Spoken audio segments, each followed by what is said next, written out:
ಸ್ನೇಹಿತರೆ, ಎಲ್ರಿಗೂ ನಮಸ್ಕಾರ. ಪ್ರತಿಯೊಬ್ಬ ಕನ್ನಡಿಗನಿಗೂ ಇಷ್ಟವಾಗೋ ಆ ಪವರ್ಫುಲ್ ಧ್ವನಿ ಪಕ್ಕಾ ದೇಸಿ ಸ್ಟೈಲ್ ನ ಪತ್ರಕರ್ತ ಲಕ್ಷ್ಮಣ್ ಹೂಗಾರ್ ಅವರು ಇತ್ತೀಚೆಗೆ ನ್ಯೂಸ್ ಚಾನೆಲ್ಗಳಲ್ಲಿ ಕಾಣಿಸ್ತಾ ಇರೋದನ್ನ ನೀವು ಗಮನಿಸಿರ್ತೀರಾ.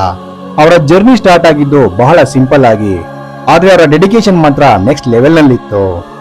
ಬಾಗಲಕೋಟೆ ಜಿಲ್ಲೆಯ ಮುಧೋಳದ ಈ ಪ್ರತಿಭೆ ಪತ್ರಿಕೋದ್ಯಮಕ್ಕೆ ಬಂದಾಗ ಹಾರ್ಡ್ ವರ್ಕ್ ಒಂದನೇ ನಂಬಿದ್ರು. ಆರಂಭದಲ್ಲಿ ಪ್ರಜಾವಾಣಿ ಪತ್ರಿಕೆಯಲ್ಲಿ ಕೆಲಸ ಮಾಡ್ತಾ ಗ್ರೌಂಡ್ ರಿಪೋರ್ಟಿಂಗ್ ಅಂದ್ರೆ ಏನು ಅಂತ ಪೂರ್ತಿ ಜಗತ್ತಿಗೆ ತೋರಿಸ್ಕೊಟ್ರು. ಟಿವಿ ಮೀಡಿಯಾ ಇಷ್ಟು ಪಾಪ್ಯುಲರ್ ಆಗದ ಕಾಲದಲ್ಲಿಯೂ ಇವರು ತಮ್ಮ ಡಿಫರೆಂಟ್ ಸ್ಟೈಲ್ ಮೂಲಕ ಎಲ್ಲರ ಅಟೆನ್ಷನ್ ಸೆಳೆದ್ರು. ಸಣ್ಣ ಹಳ್ಳಿಯಿಂದ ಬಂದು ಇಡೀ ರಾಜ್ಯ ಮೆಚ್ಚುವ ಆಂಕರ್ ಆಗೋದು ಸುಮ್ಮನೆ ಮಾತಲ್ಲ.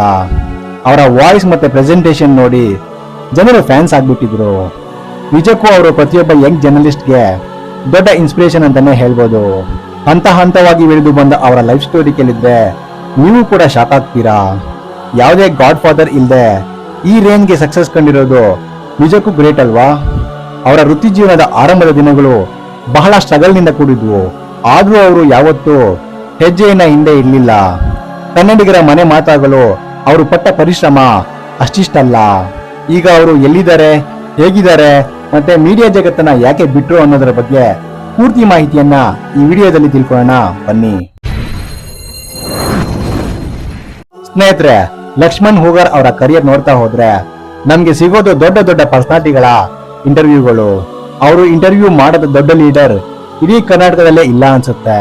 ಮಾಜಿ ಪ್ರಧಾನಿ ದೇವೇಗೌಡ, ಯಡಿಯೂರಪ್ಪ, ಸಿದ್ದರಾಮಯ್ಯ, ಡಿ.ಕೆ. ಶಿವಕುಮಾರ್, ಜಿ. ಪರಮೇಶ್ವರ್, ಈಶ್ವರಪ್ಪ ಮುಂತಾದ ಗ್ರೇಟ್ ಪರ್ಸನಾಲಿಟಿಗಳನ್ನ ಬಹಳ ಧೈರ್ಯದಿಂದ ಕ್ವಶನ್ ಮಾಡ್ತಿದ್ರು. ಅವರ ಇಂಟರ್ವ್ಯೂ ಸ್ಟೈಲ್ ಹೇಗಿತ್ತು ಅಂದ್ರೆ ಎದುರುಗಿರೋರು ಎಷ್ಟೇ ಪವರ್ಫುಲ್ ಆಗಿದ್ರು ಪಾಯಿಂಟ್ ಟು ಪಾಯಿಂಟ್ ಮಾತಾಡ್ತಾ ಇದ್ರು. ಎಷ್ಟೋ ಜನ ದೊಡ್ಡ ವ್ಯಕ್ತಿಗಳು ಕೂಡ ಇವರ ಪ್ರಶ್ನೆಗಳಿಗೆ ಉತ್ತರ ಕೊಡೋಕೆ ಬೆವರ್ತಾ ಇದ್ರು. ಕೇವಲ ಪಾಲಿಟಿಕ್ಸ್ ಮಾತ್ರ ಅಲ್ಲದೆ ಸಾಹಿತ್ಯ ಮತ್ತೆ ಸಿನಿಮಾ ರಂಗದ ದಿಗ್ಗಜರನ್ನು ಇವರು ಬಹಳ ಅದ್ಭುತವಾಗಿ ಹೋಸ್ಟ್ ಮಾಡಿದ್ದಾರೆ. ಅವರಲ್ಲಿರೋ ಕಾನ್ಫಿಡೆನ್ಸ್ ಮತ್ತೆ ನಾಲೆಜ್ ನೋಡಿ ದೊಡ್ಡ ದೊಡ್ಡ ಎಕ್ಸ್ಪರ್ಟ್ಸ್ ಕೂಡ ಫಿದಾ ಆಗಿದ್ದಾರೆ. ಪ್ರತಿ ಇಂಟರ್ವ್ಯೂನಲ್ಲೂ ಏನಾದ್ರೂ ಒಂದು ಸ್ಪೆಷಲ್ ಇನ್ಫಾರ್ಮೇಶನ್ ತರ್ತಿದ್ರು. ಈ ಹಾರ್ಡ್ ವರ್ಕ್ ಅವರಿಗೆ ಟಿವಿ ಇಂಡಸ್ಟ್ರಿಯಲ್ಲಿ ಒಂದು ಸ್ಟ್ರಾಂಗ್ ಪ್ಲಾಟ್ಫಾರ್ಮ್ ಕ್ರಿಯೇಟ್ ಮಾಡಿಕೊಡ್ತು. ಅವರ ಪ್ರತಿಯೊಂದು ಮಾತಲ್ಲೂ ಕ್ಲಾರಿಟಿ ಇರ್ತಿತ್ತು ಮತ್ತೆ ಯಾವುದೇ ವಿಷಯದ ಮೇಲೆ ಫುಲ್ ಕಮಾಂಡ್ ಇರ್ತಿತ್ತು. ಇವತ್ತಿನ ಕಾಲದ ಆಂಕರ್ಸ್ ಇವರನ್ನ ನೋಡಿ ಕಲಿಯೋದು ಬಹಳಷ್ಟು ವಿಷಯಗಳಿವೆ. ಇಂತಹ ಅದ್ಭುತ ಜರ್ನಲಿಸ್ಟ್ ನಮ್ಮ ಕನ್ನಡದವರು ಅನ್ನೋದು ನಮ್ಮೆಲ್ಲರಿಗೂ ಹೆಮ್ಮೆ. ಲಕ್ಷ್ಮಣ್ ಅವರ ಈ ಒಂದು ಯುನಿಕ್ ಸ್ಟೈಲ್ ಇವತ್ತಿಗೂ ಕೂಡ ಯಾರಿಗೂ ಮ್ಯಾಚ್ ಮಾಡೋಕೆ ಆಗ್ತಿಲ್ಲ. ಸ್ನೇಹಿತರೆ, ಈಗ ನಾವು ಅವರ ಕೆರಿಯರ್ನ ಮೋಸ್ಟ್ ಇಂಪಾರ್ಟೆಂಟ್ ಪಾರ್ಟ್ ಅಂದ್ರೆ ಚಕ್ರವ್ಯೂಹ ಮತ್ತೆ ಟಾರ್ಗೆಟ್ ಪ್ರೋಗ್ರಾಮ್ ಬಗ್ಗೆ ಮಾತಾಡಲೇಬೇಕು. ಈ ಎರಡು ಶೋಗಳು ಕರ್ನಾಟಕದ ನ್ಯೂಸ್ ಹಿಸ್ಟರಿಯಲ್ಲೇ ಒಂದು ದೊಡ್ಡ ರೆಕಾರ್ಡ್ ಕ್ರಿಯೇಟ್ ಮಾಡಿವೆ. ಚಕ್ರವ್ಯೂಹ ಕಾರ್ಯಕ್ರಮದಲ್ಲಿ ಭ್ರಷ್ಟ ರಾಜಕಾರಣಿಗಳನ್ನ ಮತ್ತೆ ಅಧಿಕಾರಿಗಳನ್ನ ಲೈವ್ ಆಗಿ ಕಳೆಯಲಿತಾ ಇದ್ರು. ಆ ಕ್ರೇಜ್ ಹೇಗಿತ್ತು ಅಂದ್ರೆ ಜನರು ರಾತ್ರಿ ಈ ಶೋ ನೋಡೋಕೆ ಕಾಯ್ತಾ ಇದ್ರು. ಪ್ರತಿಯೊಂದು ಎಪಿಸೋಡ್ ಕೂಡ ಬಹಳ ಇಂಟೆನ್ಸ್ ಆಗಿ ಇರ್ತಿತ್ತು ಮತ್ತೆ ಎಷ್ಟೋ ಜನರ ನಿದ್ದೆ ಕೆಡಿಸ್ತಾ ಇತ್ತು.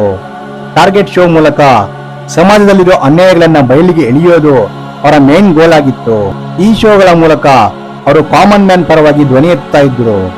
ಎಷ್ಟೋ ಜನರಿಗೆ ನ್ಯಾಯ ಕೊಡಿಸೋದ್ರಲ್ಲಿ ಈ ಕಾರ್ಯಕ್ರಮಗಳು ಹೆಲ್ಪ್ ಆಗಿವೆ ಅಂತ ಹೇಳ್ಬೋದು.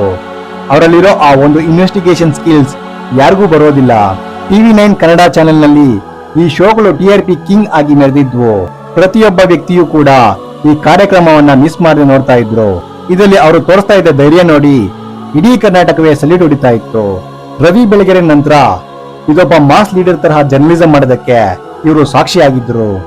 ಈ ಎರಡು ಶೋಗಳು ಲಕ್ಷ್ಮಣ್ ಹೂಗಾರ್ ಅವರ ಹೆಸರನ್ನ ಮನೆ ಮನೆಗೆ ತಲುಪಿಸುವಂತೆ ಮಾಡಿದ್ವು. ಸ್ನೇಹಿತರೆ, ಜನ ಯಾವಾಗ್ಲೂ ಕೇಳ್ತಾರೆ ಇಷ್ಟು ಸಕ್ಸಸ್ಫುಲ್ ಆಗಿದ್ದವರು ಜರ್ನಲಿಸಂ ಯಾಕೆ ಬಿಟ್ರು ಅಂತ. ಅದಕ್ಕೆ ಕಾರಣ ಬಹಳ ಸಿಂಪಲ್ ಆದ್ರೆ ನೋವಿನ ಸಂಗತಿ ಕೂಡ ಹೌದು. ಇವತ್ತಿನ ನ್ಯೂಸ್ ಚಾನೆಲ್ಗಳಲ್ಲಿ ಮೊದಲನೇ ಹಾಗೆ ಫ್ರೀಡಮ್ ಇಲ್ಲ. ಕೇವಲ TRP ಬೆನ್ನತ್ತಿ ಹೋಗೋದು ಮತ್ತೆ ಅಡ್ವರ್ಟೈಸ್ಮೆಂಟ್ ಪ್ರೆಷರ್ ಅವರಿಗೆ ಇಷ್ಟ ಆಗ್ತಿರ್ಲಿಲ್ಲ. ಎಷ್ಟೋ ಸಲ ಅಸಲಿ ವಿಷಯಗಳನ್ನ ಹೇಳೋಕೆ ಹೋದಾಗ ಮ್ಯಾನೇಜ್ಮೆಂಟ್ ಅಥವಾ ಪೊಲಿಟಿಕಲ್ ಪ್ರೆಷರ್ ಇರ್ತಿತ್ತು. ಮತ್ತೆ ನ್ಯೂಸ್ ಗಳನ್ನ ತಿರುಚಿ ಹೇಳೋದು ಅವರ ವ್ಯಕ್ತಿತ್ವಕ್ಕೆ ವಿರುದ್ಧ ಆಗಿತ್ತು. ಇಂತಹ ಎನ್ವಿರಾನ್ಮೆಂಟ್ ನಲ್ಲಿ ಕೆಲಸ ಮಾಡೋದು ಅವರ ಡಿಗ್ನಿಟಿಗೆ ಸರಿ ಅನಿಸ್ಲಿಲ್ಲ. ಜೊತೆಗೆ ಫ್ಯಾಮಿಲಿಗೆ ಸರಿಯಾಗಿ ಟೈಮ್ ಕೊಡೋಕೆ ಆಗ್ತಿರ್ಲಿಲ್ಲ ಅನ್ನೋದು ಇನ್ನೊಂದು ಇಂಪಾರ್ಟೆಂಟ್ ರೀಸನ್ ಆಗಿತ್ತು. ದಿನವಿಡೀ ನ್ಯೂಸ್ ರೂಮ್ ನಲ್ಲಿ ಕಳೆಯೋದು ಅವರ ಹೆಲ್ತ್ ಮೇಲೂ ಎಫೆಕ್ಟ್ ಮಾಡ್ತಿತ್ತು. ಅಂತಿಮವಾಗಿ ಅವರು ಮೆಂಟಲ್ ಪೀಸ್ ಮುಖ್ಯ ಅಂತ ಡಿಸೈಡ್ ಮಾಡಿ ಈ ಫೀಲ್ಡ್ ನಿಂದ ದೂರ ಆದ್ರು. ಯಾವುದೋ ಒಂದು ಕ್ರೌಡ್ ನಲ್ಲಿ ಒಬ್ರಾಗಿರೋದಕ್ಕಿಂತ ತನ್ನದೇ ಆದ ಐಡೆಂಟಿಟಿ ಇಟ್ಕೊಂಡು ಇರೋದು ಅವ್ರಿಗೆ ಇಷ್ಟ ಆಗ್ತಿತ್ತು. ಹಾಗಾಗಿ ಯಾವುದೇ ಸೆಕೆಂಡ್ ಥಾಟ್ ಇಲ್ಲದೆ ತಮ್ಮ ಕೆರಿಯರ್ ಪೀಕ್ ನಲ್ಲಿರುವಾಗ್ಲೇ ಅವರು ಕ್ವಿಟ್ ಮಾಡಿದ್ರು. ಇಂತಹ ಧೈರ್ಯ ಮಾಡೋಕೆ ನಿಜಕ್ಕೂ ಅವರ ಈ ನಿರ್ಧಾರ ಎಲ್ರಿಗೂ ಆಶ್ಚರ್ಯ ತಂದ್ರು. ಅವರು ವೈಯಕ್ತಿಕವಾಗಿ ಖುಷಿಯಾಗಿದ್ದಾರೆ. ಇವತ್ತು ಅವರು ನೆಮ್ಮದಿಯಾಗಿರೋದಕ್ಕೆ ಅವರ ಈ ಬೋಲ್ಡ್ ಡಿಸಿಷನ್ ಕಾರಣ ಅಂತಾನೆ ಹೇಳ್ಬೋದು.